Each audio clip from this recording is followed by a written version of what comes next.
আল্লাহ যখন যে নবীকে পৃথিবীতে পাঠায় তখন তাকে সবচাইতে বেশি জ্ঞান দিয়ে পাঠায়। সেই হিসেবে ঠিকই উনি সবচেয়ে জ্ঞানী, কিন্তু উনি এইভাবে নিজেকে সবচেয়ে বড় জ্ঞানী বলে দিবে এটা আল্লাহর পছন্দ হয় নাই। আল্লাহ চেয়েছিলেন মুসা আলাইহিস সালাম যেন বলে আল্লাহু আ'লা, আল্লাহই জ্ঞানী। সুবহানাল্লাহ কবেন না? কিন্তু তা না করে উনি কি করলেন? যখন বললো সবচেয়ে বড় জ্ঞানীকে, উনি হুট করে কি বলে ফেললেন? আনা, আমি। আল্লাহ এটা পছন্দ করেনি। আল্লাহ ডেকে বললেন মুসা, ইউ আর অ্যাবসলিউটলি রং, তুমি ভুল করেছো, তুমি সবচেয়ে জ্ঞানী নও, তোমার চেয়ে বড় জ্ঞানী আছে। সুবহানাল্লাহ পড়ে। তার মানে জানার কোনো শেষ নাই, জাননেওয়ালার উপর জাননেওয়ালা আছে। আর সবচেয়ে বড় জাননেওয়ালা কে? মুসা আলাইহিস সালাম রে আল্লাহ বললেন মুসা, তোমার চেয়ে বড় জ্ঞানী আছে, তার নাম হচ্ছে খদির। কি নাম? আরো জোরে বলেন, কি নাম? খদির। উনি কোনো জায়গায় বসলে ওখানে ঘাস লতা পাতা যদি শুকনো থাকতো, ওনার বরকতে ওগুলো সবুজ হয়ে যেত, এজন্য ওনার নাম খদির। কিন্তু আমরা বলি খিজির। আমরা কি বলি? খিজির। আল্লাহ বললেন ইযহাব ইলা মাজমাইল বাহরাইন, দুই সাগরের মিলন কেন্দ্র, ওখানে যাও, ওখানে যে এমন এক বান্দার সন্ধান পাবা সে তোমার চেয়েও জ্ঞানী। সুবহানাল্লাহ পড়ে। তাহলে আমি সবচেয়ে বড় জ্ঞানী, আমি আল্লামা, এটা বলতে পারে শয়তান। চিল্লা এখন ঠিক কিনা? এজন্য আমরা যেন নিজেকে নিজে সবসময় ছোট করে উপস্থাপন করি, তাহলে আল্লাহর দরবারে আপনি বড় হয়ে যাবেন। কথা বুঝতে পেরেছেন? আল্লাহ আমাদের সবাইকে কথাগুলো বুঝে আর আমল করার তৌফিক দান করুক। আমরা পড়ি আমিন। হয়ে যাবে। উনজুরু ইলা মান হুয়া আসফালা মিনকা, তোমার চেয়ে খারাপ অবস্থায় আছে একটু তাকাও না, একটু তাকাও, তোমার চারিপাশেই আছে। যে মুহূর্তে আমরা কথা শুনছি এই মুহূর্তে অনেকে হাসপাতালের বেডে শুয়ে শুয়ে চিৎকার করছে, মৃত্যুর প্রহর গুনছে। ক্যান্সার, দুরারোগ্য ব্যাধি, যার নাই কোনো অ্যান্সার। আমার বাড়ি নাই, আমি বাড়ি চাই, গাড়ি চাই, আরো টাকা চাই, আরো পয়সা চাই, আরো খ্যাতি চাই, আরো অনেক কিছু চাই। ক্যান্সারে আক্রান্ত রোগীটা কিচ্ছু চায় না, খালি বাঁচতে চায়। ওর বাঁচার বড় শখ, এই সুন্দর মায়ার পৃথিবী ছেড়ে ওর চলে যেতে মনে চায় না, ও শুধু বাঁচতে চায়। কিন্তু আমাদের এটা লাগবে, ওইটা লাগবে, ওইটা লাগবে। এজন্য ক্যান্সারে যারা আক্রান্ত একটু তাকান না, হাত নাই পা নাই, একটু তাকান কিভাবে তারা লাইফ লিড করে। শেখ সাদি বালাগাল উলা বিকামালিহি একটা কবিতা লিখে বিখ্যাত হয়েছে। পার্সিয়ান পয়েট, ইরানি কবি।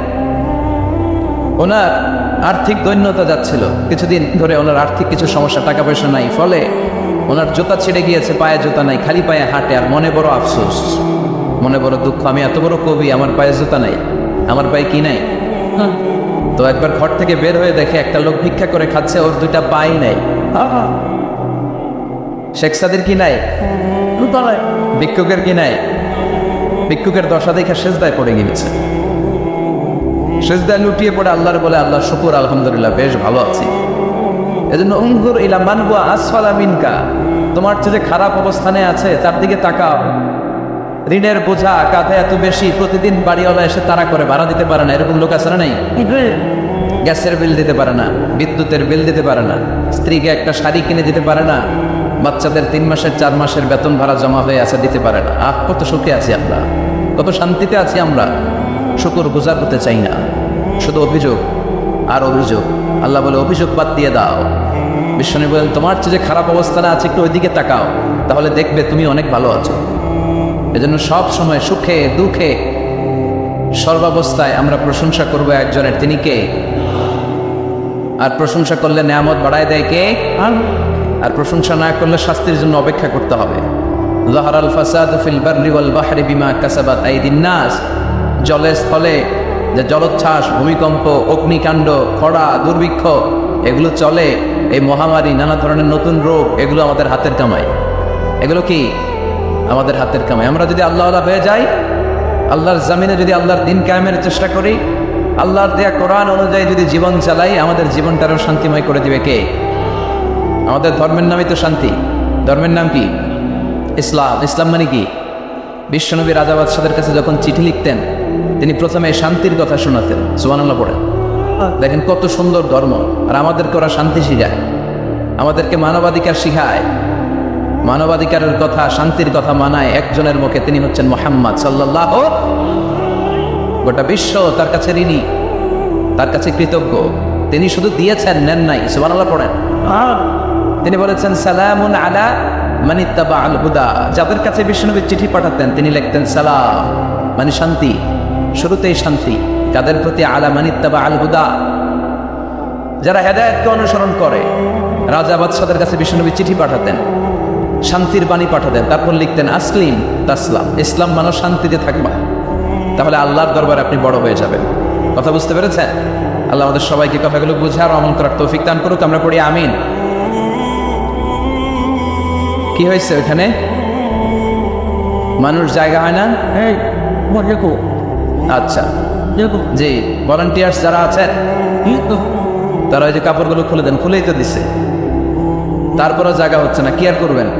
একটু কষ্ট করে শুনতে হবে। কষ্ট আছে যেখানে, সওয়াব আছে সেখানে। দাঁড়ায় শুনলে বেশি সওয়াব, তো ওনাদেরকে বেশি সওয়াব থেকে বঞ্চিত করবেন কেন? সওয়াব নেই ওনারা, আপনারা সওয়াব নেন, সওয়াব পাবেন ইনশাআল্লাহ। কষ্ট হচ্ছে না তো? এই মাহফিলে একবারে বসে যেতে হয়, টানা হিচড়া আমি করি না। টানা হিচড়া করলে এই ক্যামেরাওয়ালারা উল্টায় পড়ো, এই ক্যামেরাম্যানরা, তারপর একটা বিশৃঙ্খলা সৃষ্টি হবে। এজন্য টানা হিচড়ার দরকার নেই, যে যেখানে আছেন থাকেন। আবহাওয়াটা খুব সুন্দর আবহাওয়া, গরমও না ঠান্ডাও না। কি বলেন? আলহামদুলিল্লাহ পড়ি। কোনো আওয়াজ হবে না আশেপাশে, এই যে আপনি লাগবে না, থাকেন ওইভাবেই থাকেন। যে যেখানে আছি ওইভাবে থাকি, কোনো আওয়াজ হবে না। আমার সময় খুব কম, একটু পরেই আমাদের প্রধান মুফাসসির চলে আসবে। উনি আসার আগ পর্যন্ত কিছু কথা আমরা শোনার চেষ্টা করি, শিখার চেষ্টা করি। আমরা শিখতে এসেছি, শিখতেই হবে, আপনাকে পড়তেই হবে। কোরআনের প্রথম কথা হচ্ছে পড়ো আর নিজের জীবন গড়ো, ঠিক কিনা?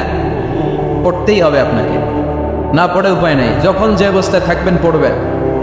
জীবনে আমি একটা জীবনে আমার একটা কিছু মটো আছে, লক্ষ্য, এটাকে খেয়াল করে আমি চলি। বিষয়টা হচ্ছে এরকম যে আমি কখনো হারি না, আমি হয় জিতি নয় শিখি, এরকম একটা অ্যাটিটিউড রাখবেন। শিখতে আমাকে হবেই, কিন্তু হেরে যাব না আমরা, চিল্লায় বলেন ঠিক কিনা? এবং শিখাটাই আপনাকে মুক্তি দিতে পারে। এজন্যই কোরআনের প্রথম কথা আল্লাহ শিখার ব্যাপারে উদ্বুদ্ধ করেছেন। আল্লাহ বলেছেন ইকরা বিসমি রাব্বিকাল্লাযী খালাক, read in the name of your Lord who has created, বলো তোমার প্রভুর নামে যিনি তোমায় শিখিয়েছেন। এজন্য পড়তে হবে, জানতে হবে। আসেন আমরা সরাসরি মহাবিশ্বয় মহাগ্রন্থ আল কোরআন থেকে শুনি। উদ্দেশ্য হচ্ছে যে আমরা নিজেদেরকে আলোকিত করব, উই এনলাইটেন আওয়ারসেলফ, ভিতরটাকে আলোকিত করবো, আলোকিত মানুষ হব, সাদা মনের মানুষ হব, আল্লাহ আল্লাহ হব ইনশাআল্লাহ। পড়েন। উদ্দেশ্য যদি ভালো হয় সওয়াব কামিয়ে আপনি শেষ করতে পারবেন না, আর উদ্দেশ্যেই যদি ভেজাল থাকে কোনো লাভ নাই। হাবা মানসুরা, সব শেষ। এগুলারে উঠাইলে, মিজানের পাল্লায় উঠালে কোনো ধরনের ওজন হবে না। আজকের এই তাফসীর মাহফিলে আমরা এসেছি শিখার জন্য আর একজনকে খুশি করার জন্য। তিনি কে? আল্লাহ তুমি কবুল করো। আমি আপনাদের খেদমতে সূরাতু আদ-দুহা তেলাওয়াত করেছি। এই সূরাটা মুখস্থ আছে না অনেকের? কমন একটা সূরা, প্রায় আমরা সালাতে পড়ি, মক্তবেই তো এগুলো শিখে ফেলছি, ঠিক কিনা? তো এই যে সূরাটা খুব বেশি পড়া হয়, খুব বেশি শোনা হয়, আসলে এই সূরায় আল্লাহ কি শিক্ষা কর্মসূচি আমাদেরকে দিলেন জানার দরকার আছে না নেই? আসেন আজকের এই চমৎকার রজনীতে আমরা সূরাতুদ দুহার আলোকে কিছু কথা শুনি। এটা কোরআনের 30তম পাড়ায় অবস্থিত একটা সূরা। কততম পাড়া? এটা মাক্কি সূরা। একটু আওয়াজ করে বলবেন, কি সূরা? এই সূরার আয়াত সংখ্যা 11টি। কয়টি? 11টি। এটা কোরআনের একটা মোটিভেশনাল সূরা। কি সূরা? মোটিভেশনাল। আমরা প্রায় এই শব্দটা শুনি না, মোটিভেশন, মোটিভেশন, মোটিভেশন। এই ছেলে কি তোমাদের কি হয়েছে? কথা বলা যাবে না তো, একেবারে চুপ থাকো, যে যেখানে আছো থাকো, কানগুলো খাড়া করো খরগোশের মতো, কোনো আওয়াজ হবে না, একেবারে চুপ। এটা কোরআনের মোটিভেশনাল সূরা, অনুপ্রেরণাদায়ক সূরা। আপনার মন যখন খারাপ তখন এই দুইটা সূরা পড়বেন, দোহাও পড়বেন, সূরাতুল ইনশিরাহও পড়বেন। ইযা ইশতাদ্দাত বিকাল বালওয়া ফাফাক্কির ফি আলাম নাশরাহ ফাইন্নাল উসরা বাইনাল ইউসরাইনি ইযা ফাক্কারতাহু ফাফরাহ। নতুন বছরে আমরা শপথ নেই, আমরা যেন অন্তরে হিংসা লালন না করি, বিদ্বেষ লালন না করি, আমরা নিজেরা যেন কাদা ছোড়াছড়ি না করি, আমরা যেন মিলেমিশে একসাথে একাকার হয়ে যাই। আল্লাহ তুমি কবুল করো। আমরা পড়ি আমিন। 7টা জিনিস মানুষ মরে যাওয়ার পরে তার কবরে পৌঁছতে থাকে। ইন্না মিম্মা ইয়ালহাকুল মুমিন মিন হাসানাতিহি বা'দা মাউতিহি।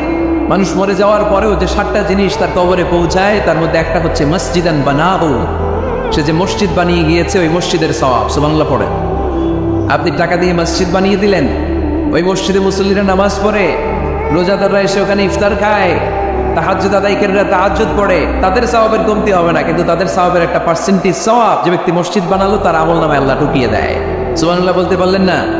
হে নামাজি আমার ঘরে নামাজ পড়ো আজ, দিলে মে তোমার চরণ তলে হৃদয় যায় নামাজ। হে নামাজি আমার ঘরে নামাজ পড়ো আজ, দিলে মে তোমার চরণ তলে হৃদয় যায় নামাজ। পড়েন আল্লাহু আকবার। কি সুন্দর লিখেছেন কাজী নজরুল ইসলাম। কাজী নজরুল ইসলাম খুব সুন্দর করে বলেছেন, মসজিদেরই পাশে আমায় কবর দিও ভাই, ঠিক কিনা? মসজিদেরই পাশে আমায় কবর দিও ভাই, যেন গোরে হতে মুয়াজ্জিনের আযান শুনতে পাই। আমার গোরের পাশে দিয়ে ভাই নামাজিরা যাবে, পবিত্র সেই পায়ের ধ্বনি এ বান্দা শুনতে পাবে। গোরা যাবে হতে গুনাহগার পাইবে রেহাই, মসজিদেরই পাশে আমায় কবর দিও ভাই। কত মানুষ নামাজি ভাই মসজিদানিহীনাতে, আল্লাহর নামের জিকির করে লুকিয়ে গভীর রাতে। আমি তাদের সাথে ওই আল্লাহর নামে জপতে চাই, আল্লাহর নামে জপতে চাই। পড়েন সবাই, মসজিদেরই পাশে আমায় কবর দিও ভাই, যেন গোরে হতেও মুয়াজ্জিনের আযান শুনতে পাই। চিল্লায় পড়তে হবে আমিন। কি দরদ ছিল আমাদের জাতীয় কবি কাজী নজরুল ইসলামের, মসজিদের পাশে আল্লাহ তুমি আমার কবর দিও। আল্লাহ এই দোয়াটা কবুল করে নিয়েছে, ঠিক কিনা? ওনার কবরের পাশে মসজিদ আছে না নাই? আছে। এজন্য মসজিদের সাথে সম্পর্ক জুড়ে দেওয়া এটা ইমানদারের আলামত, আর মসজিদকে ঘৃণা করা এটা মুনাফিকের আলামত। এজন্য আমরা যেন আমাদের হৃদয়টাকে মসজিদের সাথে জুড়ে দেই, মসজিদের সাথে যেন সুসম্পর্ক থাকে। মসজিদ সবার, মসজিদ নিয়ে দলাদলি নাই। দলাদলি আছে অনেক জায়গায়। হানাফি মসজিদ, আহলে হাদিস মসজিদ এরকম আমরা দেখি বা শুনি, এটা ঠিক না। হানাফি মসজিদ বলে কোনো কথা নাই, আহলে হাদিস মসজিদ বলে কোনো কথা নেই। মসজিদ সবার। ছোট্ট খাট্ট বিষয় নিয়ে মসজিদে মারামারি, একজন হাত তুলে আরেকজন তোলে না, কিলাকিলি আসে না নেই? একজন বলে জোরে আমিন, আরেকজন আস্তে আমিন, মারামারি আসে না নাই? এগুলো কি মারামারি করার কোনো বিষয়? কথা বলেন। সালাতে ফরজ আছে, ওয়াজিব আছে, সুন্নাহ আছে, খেয়াল করে বুঝবেন। ফরজ যদি নষ্ট হয় সালাত ভঙ্গ হয়, you have to repeat your সালাত। ওয়াজিব নষ্ট হলে সালাত ভঙ্গ হয় না, নতুন করে পড়া লাগে না, সেজদায় সাহু দিলেই সালাত আদায় হয়ে যায়। আর সুন্নাহ নষ্ট হলে নামাজ নষ্টও হয় না, নতুন করে পড়াও লাগে না, সৌ সেজদাও লাগে না, নামাজ আদায় হয়ে যায় সুন্নাহ নষ্ট হলে। এই যে হাত তোলা না তোলা এটা সুন্নাহ, আমিন জোরে বলা না বলা এটা কি সুন্নাহ, যেটা কোনো কারণে কেউ না করলেও তার নামাজ কবুল করে নিবে কে? আর এই সব সুন্নত লয়ে আমাদের দেশে গিলাগিলি, মৌলভীবাজারে মাশাআল্লাহ এগুলা নাই, এখানেও আছে। এগুলোর অবসান ঘটুক, আমরা চাই কি চাই না? আর কত এই ছোটখাটো বিষয় নিয়ে আমরা এই বিভেদের প্রাচীর আর দেয়ালকে উঁচু করবো আমাদের মাঝখানে? কবে আমরা ঐক্যের সিন্ডিকেট করব? কবে? আর কবে সাদা মনের মানুষ হব? কবে? আর কত? অনেক হয়েছে, আর না, এবার থামেন। বিভেদের প্রাচীরকে ভেঙে চুড়িয়ে দেন, ঐক্যের এমন সিন্ডিকেট করতে হবে যাতে কোনো অপশক্তি ঐক্যকে ভাঙতে না পারে, বানচাল করতে না পারে। চিল্লায় বলেন ঠিক কিনা? এই জন্য মিউচুয়াল রেসপেক্টের দরকার, পারস্পরিক শ্রদ্ধাবোধ সব ক্ষেত্রে, রাজনীতিতে, সামাজিক অ্যাক্টিভিটিসে আমাদের আলেম ওলামাদের মধ্যে পারস্পরিক শ্রদ্ধাবোধের দরকার, মিউচুয়াল রেসপেক্ট। কেউ কাউরে রেসপেক্ট করে না, আমি যেটা করছি এটাই সব, বাকি সব হারাম, এরকম বলে না অনেকে? এরকম যেন না করি। তাহলে মসজিদ সবার। মসজিদ আল্লাহর হাবিব সাল্লাল্লাহু আলাইহি ওয়াসাল্লাম খ্রিস্টানদেরকে মসজিদে ঢুকতে দিয়েছেন, আর আমরা মুসলমান ভাইয়ের জন্য মসজিদে তালা ঝুলাই দেই। আছে না নাই? আল্লাহর হাবিব সাল্লাল্লাহু আলাইহি ওয়াসাল্লাম কোথাও গেলেই প্রথমে মসজিদ বানাতেন। কি বানাতেন? মসজিদ বানাতেন। মক্কা থেকে হিজরত করে মদিনায় আসলেন, কুবায় থাকলেন কয়েক সপ্তাহ। কুবা পল্লীতে তিনি মসজিদ বানালেন, মসজিদ কুবা। ওখানে প্রতি শনিবার কেউ যদি ওযু করে ওখানে যে 2 রাকাত নামাজ পড়ে, একটা কবুল উমরার সওয়াব আল্লাহ তাআলা তার আমলনামায় দিয়ে দেয়। মসজিদে কুবা বানালেন। তারপরে মদিনায় এসে মসজিদে নববী বানালেন আল্লাহর হাবিব সাল্লাল্লাহু আলাইহি ওয়াসাল্লাম, মসজিদে নববী। এটা ছিল আল্লাহ রাসূল সাল্লাল্লাহু আলাইহি ওয়াসাল্লামের বৈশিষ্ট্য। কোথাও গেলেই তিনি মসজিদ বানাতেন, মসজিদে নববী। হায়রে, এখন তো কত সুন্দর মসজিদ আমরা দেখি, আমরা যে সালাত পড়ি। আল্লাহর হাবিব সাল্লাল্লাহু আলাইহি ওয়াসাল্লামের সময় মসজিদে নববী কি এরকম ছিল? কথা বলেন। ফ্লোর ছিল বালুর ফ্লোর। কিসের ফ্লোর? আমাদের মসজিদের ফ্লোর কিসের? টাইলস। আল্লাহ রাসূল সাল্লাল্লাহু আলাইহি ওয়াসাল্লামের মসজিদে নববীর ফ্লোর কিসের? কথা বলে না তো আওয়াজ করে উত্তর দেন না কেন? কষ্ট হচ্ছে? দুপুরে খাইছেন না সবাই? কেন খান নাই কেন? রোজা রাখছিলেন? হ্যাঁ, ফজর বাদে আইছি। আচ্ছা ঠিক আছে, ঠিক আছে। আচ্ছা আচ্ছা, সাউন্ড নাই, কথা শোনা যায় না? এটা শুনলা কেমনে? জিজ্ঞেস করলাম কথা শোনা যায় না, কয় না। তো এটা শুনলা কি করে? মানে অল্প শোনা যায়, তাই তো? এই একটু পরে আমার বিদায় ঘন্টা বাজবে, আমি চলে যাব। এই তোমরা ডিস্টার্ব করতে করতে আমার সময় শেষ।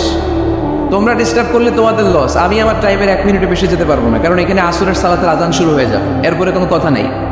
আর বক্তব্য লম্বা করা এটা বিদআত। এই বিদআতকে আমি সুন্নাতের মধ্যে আনতে চাচ্ছি। একটা সময়ে একেবারে কমায় নিয়ে আসবো। এত প্রোগ্রামও আমি করতে চাই না। আমি ঘোষণা দিয়েছি আগামী বছর সারা বাংলাদেশে আমার প্রোগ্রাম হবে 50টা। কয়টা? 50টা। এরপরের বছর 30টা, এরপরের বছর 20টা। বিভাগীয় প্রোগ্রাম করলেই চলবে। আবার এক এক বিভাগে যে 2 দিন 3 দিন খালাস। এত দরকার না, এত লম্বা চূড়ার বক্তব্যের দরকার নেই। আধা ঘন্টা চুপ করে শুনেন, কয়েকটা মেসেজ ড্রপ করি, take it with you to your home, then practice and apply in the society. নিয়ে যান, আমল করেন, সমাজের কাজে লাগান। সমাজটা আলোকিত করে দিবে কে? খুতাবুকুম তাগীলা সালাওয়াতুকুম কাসীরা। আল্লাহর হাবিব সাল্লাল্লাহু আলাইহি ওয়াসাল্লাম বললেন, কিয়ামতের একটা আলামত, কিয়ামতের আগে তোমাদের বক্তব্য হয়ে যাবে লম্বা, সালাত হয়ে যাবে খাটো। সালাতের উপরে তাসবিহ পড়তে চায় না লোক, ব্যস্ত, মহা ব্যস্ত, সুপার বিজি। কোত্থেকে আসলে এই ব্যস্ততা? আপনি রবের সাথে মোনাজাত, না যাই না জীবনাজাত, আপনার রবের সাথে এক একে নীরবে কথা বলতে মনে চায় না আপনার? এত তাড়াহুড়ো কিসের? ধীর স্থির হন, একটু স্থির হন, একটু মনোদৈহিক প্রশান্তি অর্জনের চেষ্টা করেন। সব সময় ব্যস্ত, ধাক্কাধাক্কি, উচ্ছৃঙ্খলা, এগুলো আমাদেরকে শেষ করে দিয়েছে। এজন্য লম্বা চূড়া বক্তব্য ঠিক না। বক্তব্য শুনতে আমাদের ভালো লাগে, আমল করতে ভালো লাগে না।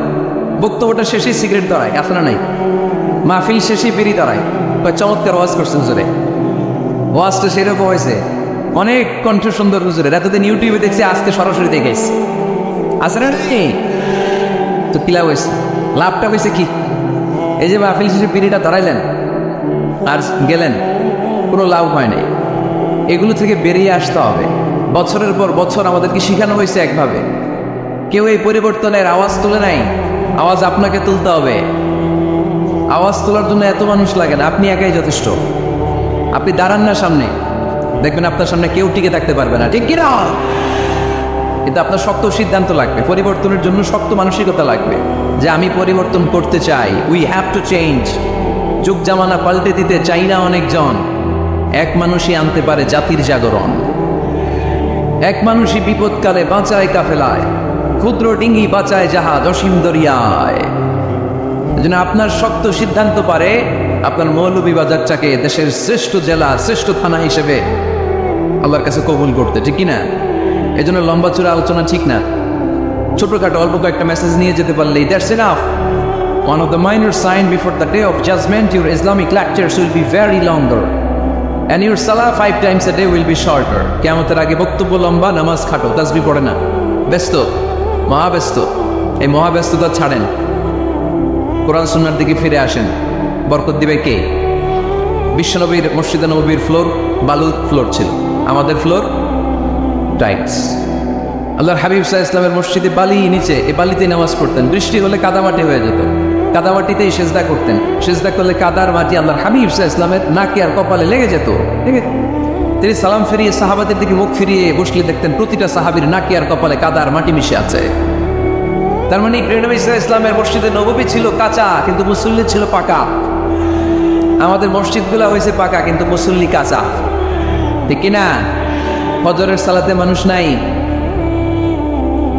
ইমাম সাহেব আছেন কে কে এলাকায়? দেখি ইমাম, মসজিদের ইমাম, মাশাআল্লাহ। আপনাদের এইখানে ওই মসজিদে ফজরের নামাজে কয় কাতার হয়? 5 জন 6 জন? কেনে এত কম? কেনে? হ্যাঁ, আসে না, আসতে চায় না লোকজন। এই যে 5-6 জন ফজরের সালাতে, কল্পনা করতে পারেন ফজরের সালাতে এত কম লোক? ফজরের জামাতে লোক যায় না, এটা একটা মহামারী। যেদিন ফজরের জামাতের দৃশ্য আর জুমার নামাজের দৃশ্য একরকম হয়ে যাবে, ওই দিনই বাংলাদেশে ইসলাম কায়েম হয়ে যাবে। এখন স্লোগান তুলে বিপ্লব বিপ্লব, ইসলামী বিপ্লব। আর ফজরের সময় আমি কম্বলের ভিতরে, আছে না নাই? কোনো বিপ্লব হবে না। ফজরের নামাজ জামাতে পড়ুন, সকালটারে বরকতময় করে দিবে কে?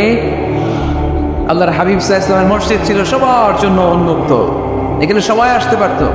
এজন্য মসজিদ হবে সবার। আমরা মসজিদের আবাদকারী হতে চাই।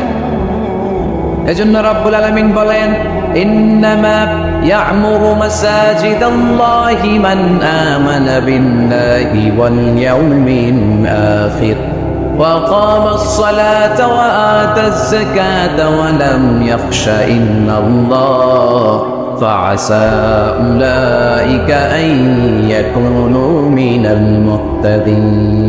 সুবহানাল্লাহ পড়েন।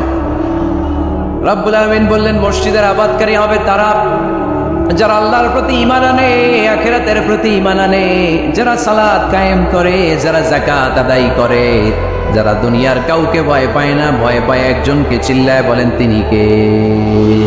যাদের হৃদয়ে আছে আল্লাহর ভয়, তারা কবু পথ ভুলে যায় না। আল্লাহর প্রেম ছাড়া এই দুনিয়া কারো কাছে কোনো কিছু চায় না, ঠিক কিনা? তাহলে যারা মসজিদের আবাদকারী, এরা ভয় পায় একজনকে, চিল্লায় বলেন তিনি কে? মসজিদের আবাদকারীদের প্রথম গুণ, তারা আল্লাহ বিশ্বাস করে, তারা আখিরাতে বিশ্বাস করে, তারা সালাত কায়েম করে, তারা যাকাত আদায় করে, তারা আল্লাহ ছাড়া পৃথিবীর কাউরে ভয় পায় না।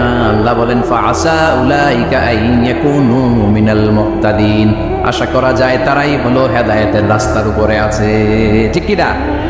তারাই মসজিদের আবাদকারী, যারা মসজিদে যায়, সালাত আদায় করে।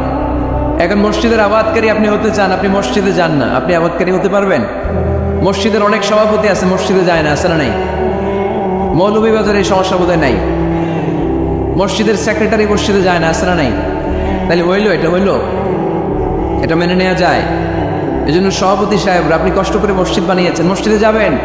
সভাপতি সাহেব, আপনি মসজিদে যাবেন। সেক্রেটারি সাহেব, আপনি মসজিদে যাবেন। তাহলে আপনি সঠিক মসজিদের আবাদকারী হবেন, ঠিক কিনা? আমরা মসজিদের আবাদকারী হতে চাই ইনশাআল্লাহ। পড়েন উমরানুল মাসাজিদ। মসজিদের আবাদ কি করে করতে হয়? মসজিদ আবাদ করা 1 নম্বর মাধ্যম হচ্ছে মসজিদ নির্মাণ করা। কি করা?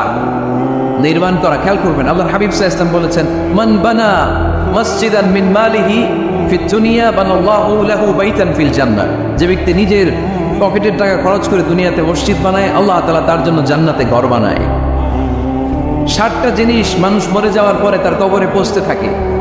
ইন্না মিম্মা ইয়ালহাকুল মুমিন মিন হাসানাতিহি বা'দা মাউতিহি। মানুষ মরে যাওয়ার পরেও যে 60টা জিনিস তার কবরে পৌঁছায়, তার মধ্যে একটা হচ্ছে মসজিদান বানাহু। সে যে মসজিদ বানিয়ে গিয়েছে, ওই মসজিদের সওয়াব। সুবহানাল্লাহ পড়ে। আপনি টাকা দিয়ে মসজিদ বানিয়ে দিলেন, ওই মসজিদে মুসল্লিরা নামাজ পড়ে, রোজাদাররা এসে ওখানে ইফতার খায়, তাহাজ্জুদ আদায়কারীরা তাহাজ্জুদ পড়ে, তাদের সওয়াবের কমতি হবে না, কিন্তু তাদের সওয়াবের একটা পার্সেন্টেজ সওয়াব যে ব্যক্তি মসজিদ বানালো তার আমলনামায় আল্লাহ ঢুকিয়ে দেয়। এজন্য বেশি বেশি মসজিদ বানাতে রাজি আছেন তো? তাহলে মসজিদ আবাদ করার প্রথম মাধ্যম হচ্ছে মসজিদ বানানো। 2 নম্বর মাধ্যম হচ্ছে মসজিদে যেয়ে জামাতে সালাত আদায় করা। জামাতে সালাতুল জামাআ তাফদুলু সালাতাল ফাজরি বি27 দারাজা। ঘরে নামাজ পড়লে, একা একা পড়লে যেই সওয়াব, জামাতে পড়লে 27 গুণ বেশি সওয়াব। সুবহানাল্লাহ বলতে পারলেন না? হে নামাজি আমার ঘরে নামাজে পড়ো আজ, দিলে মে তোমার চরণ তলে হৃদয় যায় নামাজ।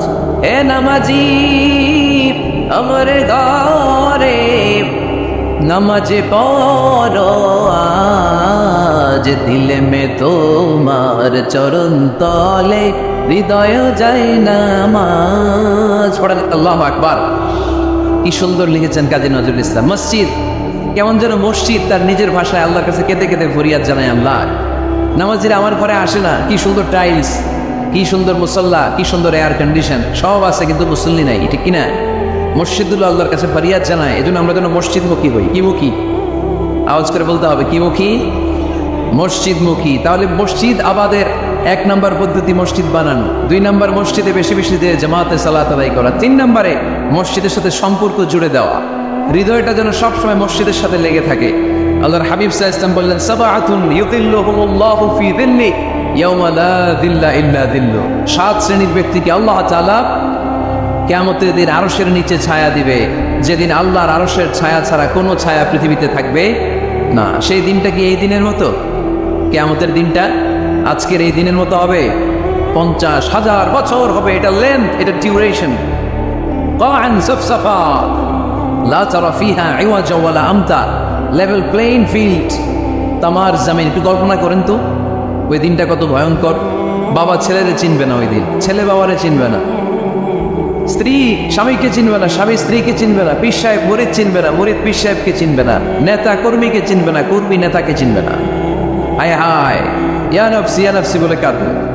সূর্যটা মাথার কাছে চলে আসবে, সূর্যের তাপে মাথার মগজগুলো গলে গলে নাকের ছিদ্র আর কানের ছিদ্র দিয়ে টপ টপ করে বেয়ে বেয়ে পড়বে। তৃষ্ণায় মানুষগুলো পাগল পাড়া, জিহ্বাটা বের হয়ে নাভি পর্যন্ত ঝুলতে থাকবে। সেদিন সবাই পাগলের মতো ছুটতে থাকবে, কোনো ছায়া নাই আল্লাহর আরশের ছায়া ছাড়া। আল্লাহর হাবিব বললেন, 7 শ্রেণীর ব্যক্তিকে আল্লাহ তাআলা আরশের নিচে ছায়া দিবেন। এর মধ্যে 1 শ্রেণীর ব্যক্তি রাজুলুন কলবুহু মুআল্লাকুন বিল মাসাজিদ, ওই ব্যক্তি যার হৃদয়টা সবসময় আল্লাহর মসজিদের সাথে লেগে থাকে। মসজিদের সাথে যার হৃদয় লেগে থাকে তাকে আরশের নিচে ছায়া দিবে কে? এজন্য মসজিদের সাথে যেন আমাদের হৃদয়গুলো লেগে থাকে। অনেকে দেখবেন এত ভালো নামাজি, জোহর পরে টেনশন করে আসরটা কই পড়বো, আসর পরে চিন্তা করে মাগরিবের সময় আমি কোথায় থাকবো, মাগরিবের সময় টেনশন, ইস এশাটা হয়ে গেলেই তো শেষ। এরকম লোক আছে না নাই? এদেরকে সেই কঠিন ভয়াবহ দিনে আরশের নিচে ছায়া দিবে কে? তারপরে মসজিদ আমাদের 4 নম্বর পদ্ধতি, মসজিদকে পরিচ্ছন্ন রাখা, মসজিদকে ঝাড়ু দেয়া। মসজিদকে যারা পরিষ্কার করে তাদের হৃদয়ের যন্ত্রণা দূর করে দেয় কে? সাইয়েদনা ইব্রাহিম আলাইহিস সালাম এবং ইসমাঈল আলাইহিস সালামকে আল্লাহ তাআলা আদেশ করেছেন, তাহহিরা বাইতিয়া লিত-তাইফিনা ওয়াল আকিফিনা ওয়ার রুকআইস সুজুদ। হে ইব্রাহিম ইসমাঈল, বাপ বেটা দুইজন মিলে মসজিদ ঝাড়ু দাও। কি ঝাড়ু দাও? মসজিদেরি ঝাড়ু বড়দান ও কমারে হাত, শোনো আমারে মোনাজাত। পড়েন, শোনো শোনো ইয়া ইলাহি আমারে মোনাজাত, শোনো আমারে মোনাজাত। পড়েন আমিন। মসজিদ ঝাড়ু দাও, মসজিদ আমাদের অন্তর্ভুক্ত। আপনারা কেউ কোনোদিন মসজিদ ঝাড়ু দিয়েছেন নাকি? কে কে দিয়েছেন দেখি? সবাই মসজিদের খাদেম, মাশাআল্লাহ। আমিও দিছি মসজিদ ঝাড়ু, অনেক দিছি, মাশাআল্লাহ। আল্লাহ তুমি কবুল করো। যাদের হৃদয়ে বড় জ্বালা, ফ্যামিলিতে সুখ নাই, শান্তি নাই, তারা হৃদয়ে প্রশান্তি আনতে চাইলে এতিমখানায় যাবেন, এতিমের মাথায় হাত বুলিয়ে দিবেন, এতিমের মুখে খাবার তুলে দিবেন, আপনার হৃদয়টারে নরম করে দিবে কে?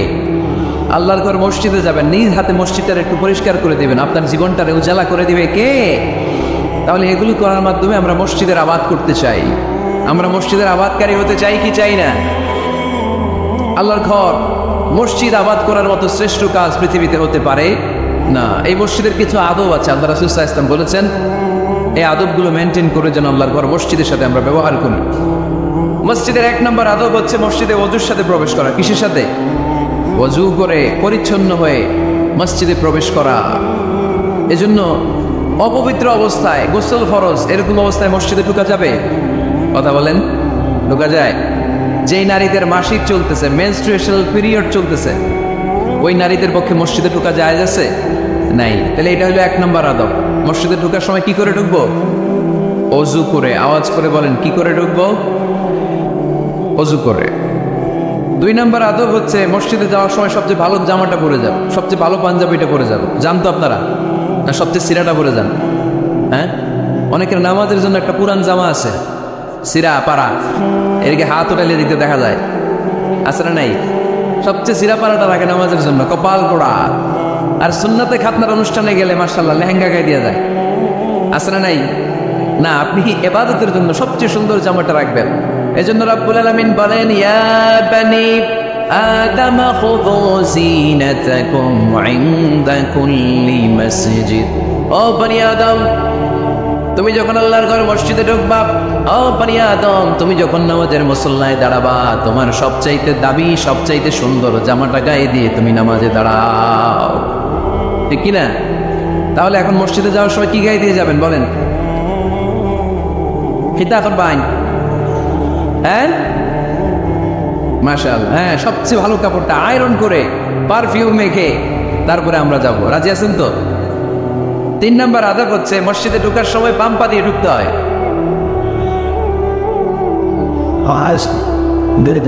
কোন পা?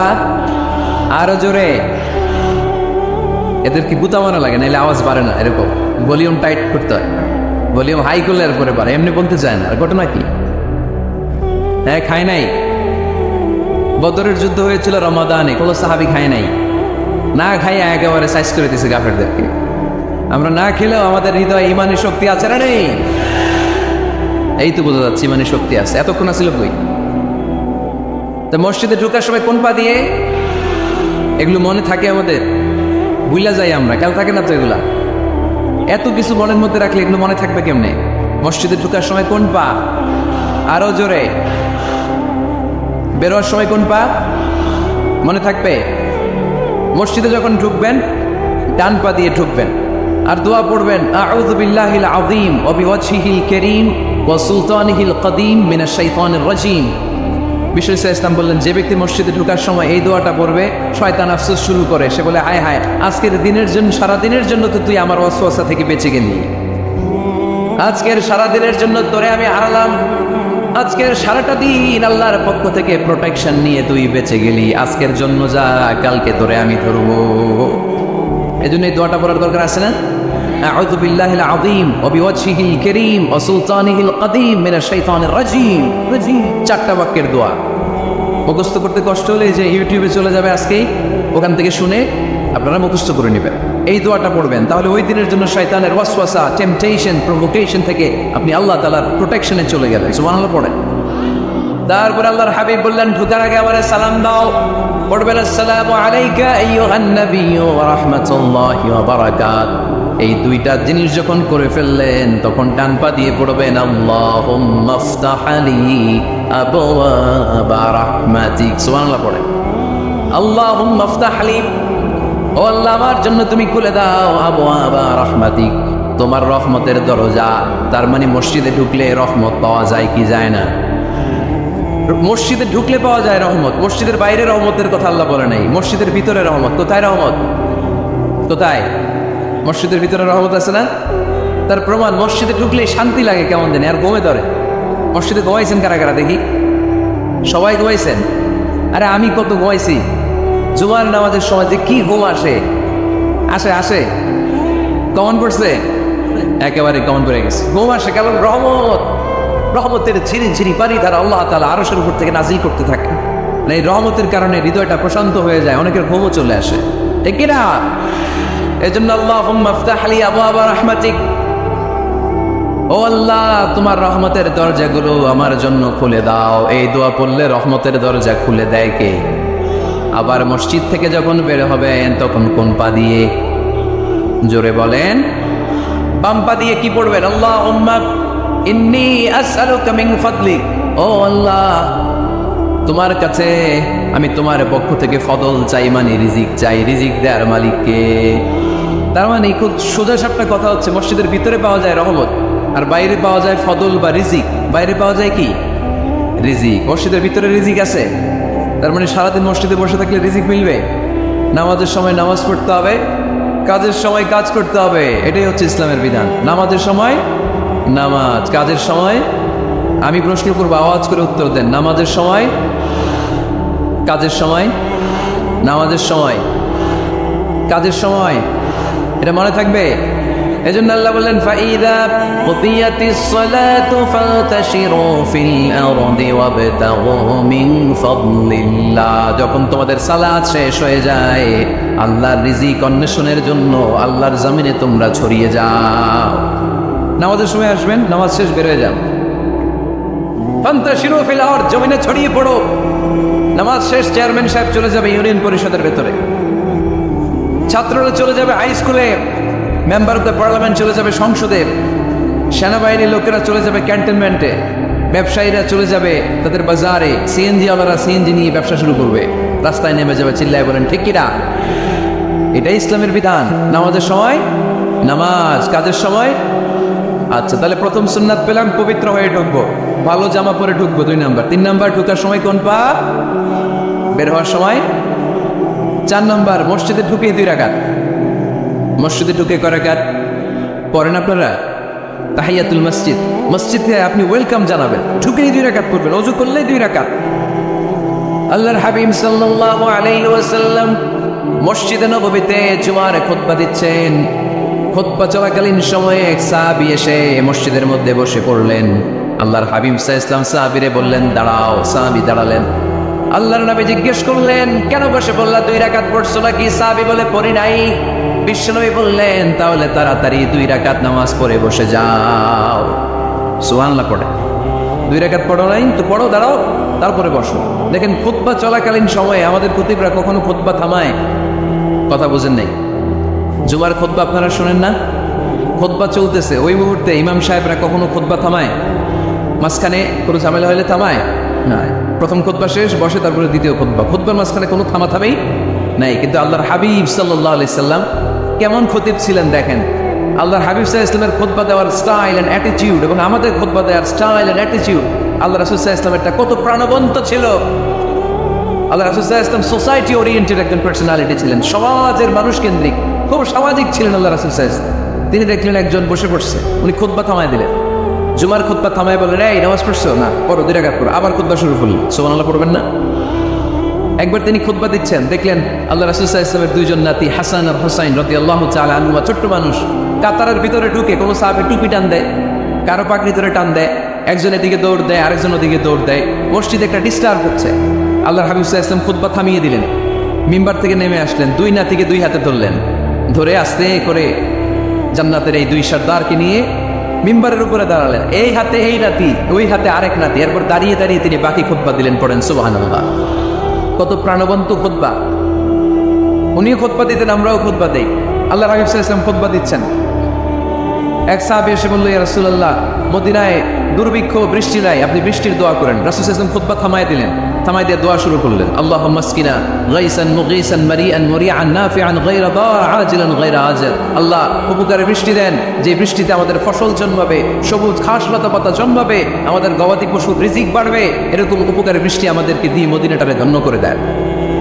বৃষ্টি শুরু হলো, জুমাবার বৃষ্টি, শনি রবি সোম মঙ্গল বুধ বৃহস্পতি শুক্র, টানা 7 দিন বৃষ্টি। এবার বৃষ্টির জোরে মদিনায় বন্যা হয়ে গেছে। এতদিনে দুর্ভিক্ষ, এতদিনে কি, এখন বৃষ্টির বরকতের দোয়া করছে, বৃষ্টিতে এবার বন্যা। যেই সাহাবী বৃষ্টির জন্য দোয়া করতে বলেছিলেন, পরের জুমাবারের খুতবার সময় এসে ওই সাহাবী বলেন ইয়া রাসূলুল্লাহ, আবার খুতবার মাঝখানে ইয়া রাসূলুল্লাহ, আর বৃষ্টির দরকার নাই, আর দরকার। এবার বৃষ্টি বন্ধের দোয়া করেন। আল্লাহর হাবিব সাল্লাল্লাহু আলাইহি ওয়াসাল্লাম খুতবা থামিয়ে আবার বন্ধের দোয়া, আল্লাহুম্মা হাওয়ালাইনা ওয়ালা আলাইনা, হে আল্লাহ আমাদের চারিদিকে দেন, মদিনাতে আর বৃষ্টির দরকার নেই। চিল্লায় পড়েন সুবহানাল্লাহ। এজন্য খতিব হবে এরকম প্রাণবন্ত খতিব। সমাজে কি চলে, কি ক্রাইসিস, কি সংকট, ইয়াংরা কোন সমস্যায় ভোগে, আমাদের রাজনৈতিক অঙ্গনে কি সমস্যা, আমাদের অর্থনৈতিক অঙ্গনে কি সমস্যা, আমাদের সামাজিক অঙ্গনে কি সমস্যা, আমাদের পরিবারগুলোর ভেতরে কি ঝামেলা, প্রত্যেকটা কথা মসজিদের মিম্বার থেকে আসার দরকার আছে না নাই? আল্লাহর হাবিব সাল্লাল্লাহু আলাইহি ওয়াসাল্লাম এভাবেই সমাজকে ঠিক করে দিতেন। 2 রাকাত মসজিদে ঢুকে আজকে থেকে আমরা পড়ব। মসজিদে ঢুকলেই কয় রাকাত মনে থাকবে না ভুলে যাবেন? তারপরে আল্লাহর হাবিব সাল্লাল্লাহু আলাইহি ওয়াসাল্লাম বলেছেন খবরদার কবরের উপর মসজিদ বানিও না। কবরস্থান একদিকে, মসজিদ আরেকদিকে। কিন্তু বাংলাদেশে মসজিদের সাথে কবর মিলানো আছে না নাই? ছোট্ট একটা মসজিদ কিন্তু এত বড় বাবার কবর আছে না নেই? এগুলো করবেন না আপনি। আগে হবে মসজিদ, পরে কবরস্থান। যেমন মসজিদে নববী হয়েছে আগে, তারপরে বিশ্বনবীর কবর এখানে আছে না নাই? মসজিদে নববী প্রতিষ্ঠিত হয়েছে আগে, পরে বাকি কবরস্থান আছে না নাই? কিন্তু কোন আল্লাহর ওলির কবরস্থানের উপরে যদি মসজিদ বানান, তার উপর লানাত দিয়েছে কে? লাআনা রাসূলুল্লাহ আলাল ইয়াহুদ ওয়ান নাসারা ইত্তাখাযু কুবুর আমবিয়াইহিম মাসাজিদা। আল্লাহর রাসূলের লানত ইহুদি নাসারাদের উপর, কারণ ইহুদি আর নাসারাদের একটা খাসলা, একটা বৈশিষ্ট্য ছিল, তারা তাদের নবীদের কবরের উপরে মসজিদ বানায় ফেলত। এটা করা যাবে? এজন্য এলাকায় এলাকায় ঝামেলা, কবর আর মসজিদ হবে আলাদা। আবার মসজিদের কেবলার দিকে যেন কবরস্থান না হয়, তাহলে শিরক হওয়ার সম্ভাবনা আছে না নাই? খুব সাবধান, আল্লাহ সব মাফ করে কিন্তু শিরক মাফ করে না, ঠিক কিনা? শিরক হচ্ছে মহাপাপ, সব পাপের বাপ। এজন্য আমরা সব করলেও শিরকের গুনাহ মুসলমান কখনো করতে পারে। এরপর আল্লাহর হাবিব বললেন, মসজিদকে পরিষ্কার পরিচ্ছন্ন রাখো, এটাও মসজিদের আদব। মসজিদে আতর লাগিয়ে দেন, বাখুর জ্বালিয়ে দেন। আপনাদের এই এলাকার মধ্যে তো বাখুরের অভাব নাই, আগরের অভাব নাই, ঠিক কিনা? গতকাল প্রোগ্রাম ছিল কই? সুজানগর, আগরের রাজধানী। আগর চিনেননি আপনারা? হ্যাঁ, এই যে তেহনিল উদ পারফিউম, আপনাদের এই যে মাহতাব সাহেবের আল হারামাইন, এরপরে যে আজমল কোম্পানি, এও আপনাদের এই মৌলভীবাজার এলাকার। এরকম অনেক কোম্পানি আছে দুবাই ভিত্তিক, গোটা বিশ্বে ওনারা ব্র্যান্ডিং করেছে। এগুলোর র ম্যাটেরিয়াল, কাঁচামাল যায় হচ্ছে আপনাদের মৌলভীবাজার থেকে। সম্মানিত ভাইয়েরা, মসজিদ পরিষ্কার পরিচ্ছন্ন রাখবেন, এই বাখুর জ্বালাবেন, তেহনিল উদ, এই পারফিউমগুলো ছড়িয়ে দিবেন। মসজিদের মধ্যে অনেক মসজিদের দুর্গন্ধ আছে না নাই? এই কার্পেটের মধ্যে ময়লা, পরিষ্কার করেন। আল্লাহ হাবিব সাল্লাল্লাহু আলাইহি ওয়াসাল্লাম বলেছেন, খবরদার, আম্মা জান আয়েশা বর্ণনা করেন, আমার রাসূলুল্লাহ সাল্লাল্লাহু আলাইহি ওয়াসাল্লাম বিবিনাইল মসজিদ ফি দুয়ার ওয়া আন তুতাইয়াবা ওয়া তুনাযাফ। আমরা যেন এলাকা এলাকায় মসজিদ বানাই, মসজিদগুলোকে যেন পারফিউম দিয়ে, আতর দিয়ে সুগন্ধময় করে দেই। বিশ্বনবী আদেশ করেছেন, সুবহানাল্লাহ পড়েন। এজন্য কোনো অপরিচ্ছন্ন মসজিদ থাকতে পারবে না। মসজিদের পাশ দিয়ে গেলে আতরের ঘ্রাণে আমোদ হয়ে লোকজন যেন বুঝতে পারে এটা আল্লাহর ঘর, মসজিদ। চিল্লায় বলেন ঠিক কিনা? এরপরে আল্লাহর হাবিব সাল্লাল্লাহু আলাইহি ওয়াসাল্লাম বলেছেন, মসজিদের আরেকটা আদব হলো মসজিদকে অতিমাত্রায় ডিজাইন না করা। বেশি ডিজাইন করা যাবে না। এমন ডিজাইন করা যাবে না যে এটা মসজিদ বোঝাই যায় না। এত লাইটিং ফাইটিং করে, এটা কি মসজিদ না কমিউনিটি সেন্টার বোঝাই যায় না? আছে না নাই? আছে। এরকম যেন আমরা না করি সম্মানিত ভাইয়েরা। বিশেষ করে মসজিদের সামনের দেয়ালে। কোন দেয়ালে? সামনের দেয়ালটা, কেবলার দিকে যেই দেয়াল, এই দেয়ালটা হতে হবে ফ্রেশ, যাতে করে মানুষের দৃষ্টি আকর্ষণ না করে। প্রায় মসজিদের দেয়ালের মাঝখানে দেখবেন আপনি ক্যালেন্ডার ঝুলায় রাখে, আছে না নেই? মৌলভীবাজারের কি অবস্থা? খিতা খবর আছে তো? এই যে ক্যালেন্ডার ঝুলায় রাখে, ওইখানে দেখবেন বিভিন্ন মসজিদের ছবি, এতিমখানার ছবি, মানুষের ছবি। তো মানুষ নামাজে পড়ে, আবার ওগুলোও তাকায়, আছে না নাই? প্রথম কাতারে পরে ওইখানে কি লেখা, এগুলো পরে, তার ডিস্টার্ব হচ্ছে না? এই মুসল্লির দৃষ্টি যাতে অন্যদিকে না যায়, এটা খেয়াল রাখতে হবে। যদি পারা যায়, মসজিদের সামনে কোনো গড়ি চলবে না। গড়ি মসজিদের পেছনের দেয়াল, সময়সূচি পেছনের দেয়ালে, সব পেছনে। সময় কয়টা বাজে ওটা ইমাম দেখলে চলবে, ইমাম এভাবে দেখে নিবে, আপনারাও দেখে নিবেন। কিন্তু সামনের দেয়ালটা যত সিম্পল করা যায়। আল্লাহর হাবিব সাল্লাল্লাহু আলাইহি ওয়াসাল্লাম নামাজ পড়া অবস্থায় সামনে এমন কিছু রাখতেন না যেটার দ্বারা আল্লাহর হাবিব সাল্লাল্লাহু আলাইহি ওয়াসাল্লামের সালাতে মনোযোগ অন্যদিকে চলে যায়। আমরা যখন সালাত পড়ি, যদি অন্যদিকে তাকাই, ফেরেশতার মাধ্যমে আল্লাহ একটা ডাক দেয়, বলে আকবিল, এই বান্দা ফিরে আয়, তোর নজর থাকা দরকার সিজদার জায়গায়, ফিরে আয়। আপনি আবার যখন অন্যদিকে তাকান, আল্লাহ বলে ফিরে আয়, সিজদার দিকে তাকা। আপনি আবার যখন ঘড়ির দিকে তাকান, আল্লাহ বলে আকবিল, ফিরে আয়, সিজদার দিকে তাকা। আপনি যখন আবার অন্যদিকে তাকান, তখন আল্লাহ বলে লা হাজাতা লি ইলা সালাতি, তোর এই নামাজের দরকার আমার নাই। নাউজুবিল্লাহ পড়বেন না? তোর এই নামাজের দরকার আমার নাই। অজু করে কষ্ট করে যাকে খুশি করার জন্য আপনি সালাতে দাঁড়ালেন, উনি যদি বলে এই নামাজের দরকার নেই, তো কার জন্য নামাজ পড়লেন আপনি? কথা কি বুঝতে পেরেছেন? এই জন্য এলাকার গণ্যমান্য ব্যক্তিবর্গ আছে, আমাদের চেয়ারম্যান সাহেব আছে, আরো অন্যান্য বিজনেস ম্যাগনেটরা আছে, আপনারা মসজিদ যখন নির্মাণ করবেন, সামনের দেয়ালটা যত সাদামাটা হতে পারে ততই ভালো। এমনকি জায়নামাজের মধ্যে এখন কাবা ঘরের ছবি আছে না নাই? আছে না? কি মুসলমান আমরা, নিজের কাবারে নিজে লাথি মারি নামাজের আগে, মনের অজান্তে নিজের কাবাকে নিজে লাথি মারছি। এরকম জায়নামাজ ব্যবহার করা নিষেধ, চিল্লায় বলেন ঠিক কিনা? সাদা ফ্রেশ জায়নামাজ বাজারজাত করেন, আপনাদের সিদ্ধান্তই ওনাদের ব্যবসা বয়কট হয়ে যাবে। আপনারা যদি এখন থেকে মসজিদের মিনারা আর কাবা ঘরের যে প্রতিকৃতি বা ছবি, এরকম ছবি সম্বলিত জায়নামাজ কিনা বন্ধ করে দেন, এদের মার্কেট থাকবে? কথা বলেন। কালকে থেকে আমরা জায়নামাজ কিনা সবাই ফ্রেশ জায়নামাজ কিনবো। কোনো মসজিদ, কোনো মিনার, আমাদের কাবা ঘরের ছবি সম্বলিত কোনো জায়নামাজ কিনা যাবে? আওয়াজ করে বলেন, যাবে? যাবেন। এগুলো হচ্ছে মসজিদের আদাব, এগুলো রক্ষা করে মসজিদে ঢোকার দরকার আছে না নাই? পৃথিবীতে 3টা মসজিদ সবচাইতে শ্রেষ্ঠ মসজিদ। কয়টা? আওয়াজ করে বলেন না। 1 নাম্বার মসজিদুল হারাম, ফাওয়াল্লু উজুহাকুম শাতরা, যেখানেই তোমরা নামাজ পড়ো না কেন মসজিদের হারামের দিকে হয়ে নামাজ পড়ো। কেবলা কোন দিকে আজকে? এদিকে, এইদিকে কেবলা। আমি যদি এদিকে হয়ে পড়ি নামাজ হবে না? হবে না কেন? কারণ কেবলামুখী হয়ে নামাজ পড়া